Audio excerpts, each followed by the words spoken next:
Welcome to engineer Raj YouTube channel. ಇವಾಗಲೇ ನಾವು 10 ಕ್ಲಾಸ್ಗಳನ್ನು ತೊಗೊಂಡಿದ್ವಿ ಸಂವಿಧಾನದ ಬಗ್ಗೆ. ಇದು ಇವತ್ತಿಂದು ಬಂದ್ಬಿಟ್ಟು ನಮ್ಮದು 10ನೇ ಕ್ಲಾಸ್. ಭಾರತದ ಸಂವಿಧಾನದ ಬಗ್ಗೆ 10ನೇ ಕ್ಲಾಸು. ಹಿಂದಿನ ಕ್ಲಾಸ್ಗಳಲ್ಲಿ ರಚನಾ ಸಮಿತಿ ಹೇಗಾಯಿತು, ಕರಡು ರಚನಾ ಸಮಿತಿ ಹೇಗಾಯಿತು, ಅದರ ಸದಸ್ಯರ ಸಂಖ್ಯೆ ಮತ್ತು ಕೆಲವೊಂದಿಷ್ಟು ಪಾಯಿಂಟ್ಗಳನ್ನು ಟಚ್ ಮಾಡಿದ್ವಿ. ಹಿಂದಿನ ಕ್ಲಾಸ್ನಲ್ಲಿ ಮೂಲಭೂತ ಹಕ್ಕುಗಳ ಬಗ್ಗೆ ಡೀಟೇಲ್ಸ್ ಆಗಿ ಮಾತಾಡಿದ್ದೀವಿ.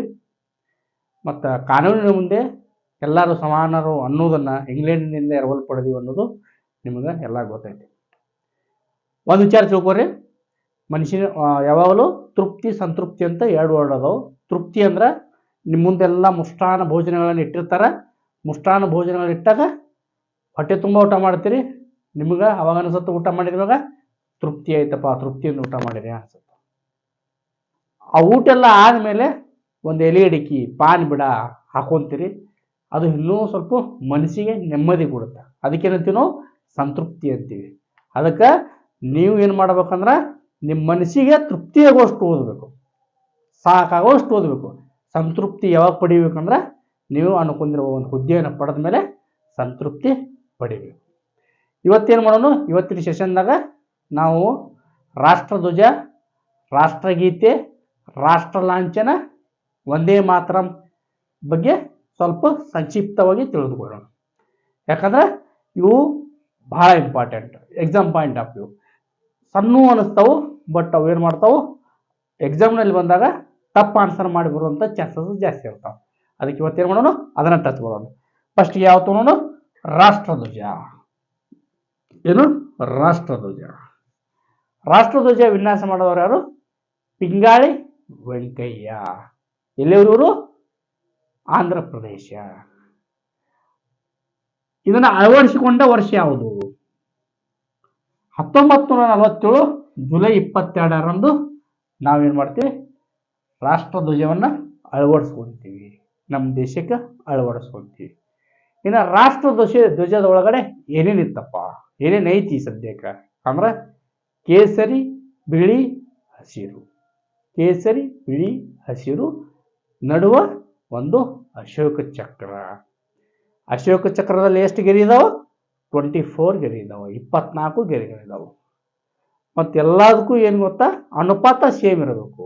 ಕೇಸರಿ ಬಿಳಿ ಹಸಿರು ಎಲ್ಲಕ್ಕೂ ಅನುಪಾತ ಸೇಮ್ ಅಲ್ಲಿ ಇರಬೇಕು. ಮತ್ತು ಅಶೋಕ ಚಕ್ರ ಎಲ್ಲಿರಬೇಕು? ಬಿಳಿ ಜಾಗದಲ್ಲೇ ಇರಬೇಕು. ಓಕೆ. ಇವಾಗ ಕೇಸರಿ, ಕೇಸರಿ ಏನನ್ನ ರಿಪ್ರೆಸೆಂಟ್ ಮಾಡುತ್ತಾ, ಏನನ್ನ ಹೇಳುತ್ತಾ ಅಂತಂದ್ರೆ ಧೈರ್ಯ ಮತ್ತು ತ್ಯಾಗದ ಬಗ್ಗೆ ಹೇಳ್ತೈತಿ. ನಾವು ಅಳವಡಿಸ್ಕೊಂಡ ಕೇಸರಿ ಅದರ ಬಗ್ಗೆ ಹೇಳ್ತೈತಿ, ಧೈರ್ಯ ಮತ್ತು ತ್ಯಾಗದ ಬಗ್ಗೆ ಹೇಳ್ತೈತಿ. ನಡುವೆ ಇರುವ ಬಿಳಿ ಏನು ಹೇಳುತ್ತಾ? ಶಾಂತಿ, ಶಾಂತಿ ಮತ್ತು ಸತ್ಯದ ಬಗ್ಗೆ ಹೇಳುತ್ತ. ಇನ್ನು ಹಸಿರು ಏನು ಹೇಳುತ್ತಾ? ಹಸಿರು ಏನು ಹೇಳುತ್ತಂದ್ರೆ ಪ್ರಗತಿ, ಪ್ರೋಗ್ರೆಸ್ ಮತ್ತು ಭೂಮಿಯ ಬಗ್ಗೆ ತಿಳಿಸಿ ಕೊಡ್ತೈತೆ.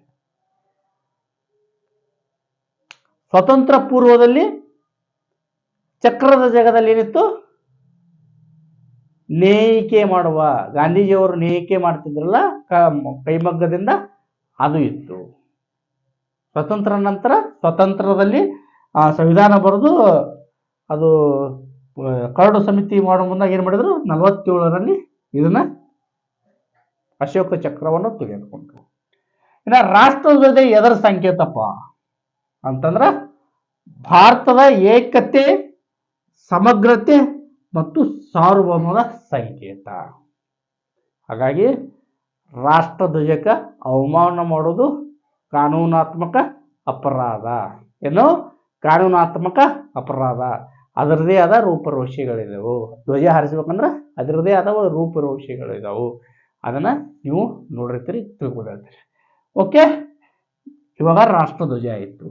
Come to the next point. ಯಾವುದು? ರಾಷ್ಟ್ರಗೀತೆ. ಅದೇನು ಅನ್ಸುತ್ತಾ? ತುಂಬ ಈಜಿ ಅನ್ಸುತ್ತಾ, ಬಟ್ ಈಜಿ ಇದ್ದದನ್ನ ಎಕ್ಸಾಮ್ನಲ್ಲೇ ನಾವು ಮಿಸ್ಟೇಕ್ ಮಾಡಿ ಬರ್ತೀವಿ. ರಾಷ್ಟ್ರಗೀತೆ ಬರೆದವರು ಯಾರಪ್ಪ? ರವೀಂದ್ರನಾಥ್ ಟ್ಯಾಗೂರ್ ಅವರು. ಯಾರು? ರವೀಂದ್ರನಾಥ್ ಟ್ಯಾಗೂರ್ ಅವರು. ರಾಷ್ಟ್ರಗೀತೆಯನ್ನು ಮೊದಲು ಹಾಡಿದವರು ಯಾರು? ಮೊದಲು ಹಾಡಿದವರು ಯಾರು? ಸರಳಾದೇವಿಯವರು. ಮೊದಲು ಯಾವಾಗ ಹಾಡಿದರು? 1911ರಲ್ಲಿ ಕಲ್ಕತ್ತಾದಲ್ಲಿ ನಡೆದ ಕಾಂಗ್ರೆಸ್ ಅಧಿವೇಶನದಲ್ಲಿ ಹಾಡಲಾಯಿತು. ಇಲ್ಲೇ 1911ರಲ್ಲಿ ಕಲ್ಕತ್ತಾದ ಕಾಂಗ್ರೆಸ್ ಅಧಿವೇಶನದಲ್ಲಿ ಹಾಡಲಾಯಿತು. ಮೊದಲು ಹಾಡಿದವರು ಯಾರು? ಸರಳಾದೇವಿಯವರು. ಒಟ್ಟು ಎಷ್ಟು ಸಾಲುಗಳಿದಾವ? 13 ಸಾಲುಗಳಿದಾವ. ಓಕೆ. ಇದರ ರಾಗ ಸಂಯೋಜನೆ ಮಾಡಿದವರು ಯಾರು? ಇದರ ರಾಗ ಸಂಯೋಜನೆ ಮಾಡಿದವರು ಮಲ್ಲಾರ್ ಎನ್ನುವ ವ್ಯಕ್ತಿ. ಯಾರು? ಮಲ್ಲಾರ್ ಅನ್ನುವ ವ್ಯಕ್ತಿ. ಇದನ್ನು ಅಳವಡಿಸಿಕೊಂಡ ವರ್ಷ 1950 ಜನವರಿ 24. ಜಾರಿಗೆ ಬಂದ ಯಾವಾಗ ಸಂವಿಧಾನ? 1950 ಜನವರಿ 26. ಅದಕ್ಕಿಂತ 2 ದಿನ ಮುಂಚೆ ನಾವು ಇದನ್ನ ರಾಷ್ಟ್ರಗೀತೆಯನ್ನು ನಾವು ಅಳವಡಿಸ್ಕೊಂಡಿವಿ. ಮತ್ತೆ ರಾಷ್ಟ್ರಗೀತೆ ಬಗ್ಗೆ ಆಯಿತು. Come to the next point. Next point ಯಾವುದು? ರಾಷ್ಟ್ರ ಲಾಂಛನ. ನೀವೆಲ್ಲ ನೋಡಿರ್ತೀರಲ್ಲ ರಾಷ್ಟ್ರ ಲಾಂಛನ. ರಾಷ್ಟ್ರ ಲಾಂಛನ ಏನೈತಪ್ಪ? 4 ಮುಖದ ಶಿವ ಐತಿ. ನಿಮ್ಗೆ ಗೊತ್ತಿರಬೇಕು, ನಾ ಹಿಂದಿನ ಕ್ಲಾಸ್ನಾಗ ಒಂದು ಮಾತು ಹೇಳಿದ್ದೆ. ಏನಪ್ಪ ಅಂದ್ರೆ, ಸಂವಿಧಾನದಲ್ಲಿ ಬಂದಿರುವ ಚಿತ್ರಗಳನ್ನು ಬಿಡಿಸಿದವರು ಯಾರು? ನಂದನ್ ಲಾಲ್ ಬೋಸ್. ಯಾರು? ನಂದನ್ ಲಾಲ್ ಬೋಸ್ ಅವರು ಸಂವಿಧಾನದಲ್ಲಿ ಬಂದ ಚಿತ್ರಗಳನ್ನು ಬಿಡಿಸಿದವರು. ಆದ್ರೆ ಒಂದು ತಿಳ್ಕೊರಿ, 4 ಮುಖದ ಶಿವವನ್ನು ಬಿಡಿಸಿದವರು ಯಾರು? ದೀನನಾಥ್ ಭಾರ್ಗವ್. ಯಾರು? ದೀನನಾಥ್ ಭಾರ್ಗವ್ ಅವರು 4 ಮುಖದ ಶಿವವನ್ನು ಬಿಡಿಸ್ಯಾರ. ಈ ರಾಷ್ಟ್ರ ಲಾಂಛನ ಅಳವಡಿಸಿಕೊಂಡ ವರ್ಷ 1950 ಜನವರಿ 26. ಯಾವಾಗ? 1950 ಜನವರಿ 26. ರಾಷ್ಟ್ರ ಧ್ವಜದಲ್ಲಿ ಎಷ್ಟು ಪ್ರಾಣಿಗಳಿದಾವ? ರಾಷ್ಟ್ರ ಲಾಂಛನದಲ್ಲಿ ಎಷ್ಟು ಪ್ರಾಣಿಗಳಿದಾವ? 4 ಪ್ರಾಣಿಗಳಿದಾವ.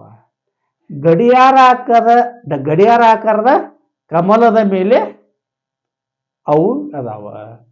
ಅದರೊಳಗೆ ಇರುವಂತ 4 ಪ್ರಾಣಿಗಳು ಯಾವುವು?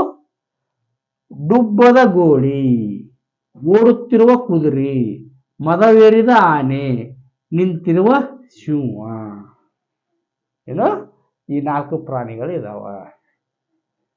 ಇಲ್ಲಿ 4 ಮುಖದ ಶಿವ ಮಾಡಿವಿ. ನಮಗ್ ಮಾತ್ರ ಏನ್ ಕಾಣುತ್ತ? 3 ಶಿವಗಳು ಮಾತ್ರ ಕಾಣುತ್ತಾವು, 1 ಶಿವ ಕಾಣುವುದಿಲ್ಲ. ಓಕೆ. ಇನ್ನು ಆ ಪೀಠದ ಕೆಳಗೆ ಏನ್ ಬರ್ದಾರಪ್ಪ ಅಂದ್ರ ಸತ್ಯಮೇವ ಜಯತೆ. ಏನ್ ಬರ್ದಾರ? ಸತ್ಯಮೇವ ಜಯತೆ. ಇದನ್ನ ಮಂಡಕ ಉಪನಿಷತ್ತದಿಂದ ತೆಗೆದುಕೊಳ್ಳಲಾಗಿದೆ.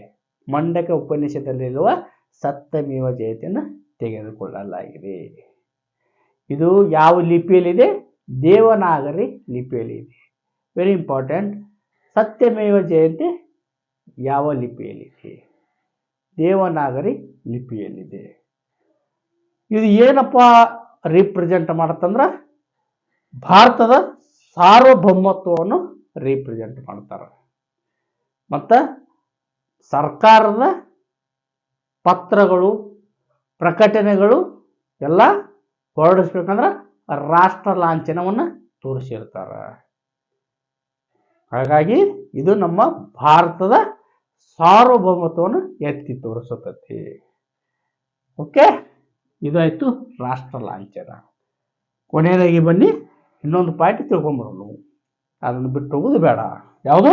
ವಂದೇ ಮಾತರಂ. ಇದನ್ನ ನಾವೇನಂತ ಕರಿತೀವಿ? ದೇಶದ ನಾಡಗೀತೆ. ದೇಶದ ನಾಡಗೀತೆ ಅಂತೀವಿ. ಇದನ್ನ ಬರೆದವ್ರು ಯಾರು? ಬಂಕಿಂ ಚಂದ್ರ ಚಟರ್ಜಿ. ಯಾರು?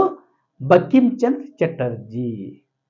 ಇವರ ಯಾವ ಕೃತಿಯಿಂದ ನಾವು ವಂದೇ ಮಾತರಂ ಅನ್ನು ತೆಗೆದುಕೊಂಡಿದ್ವಿ?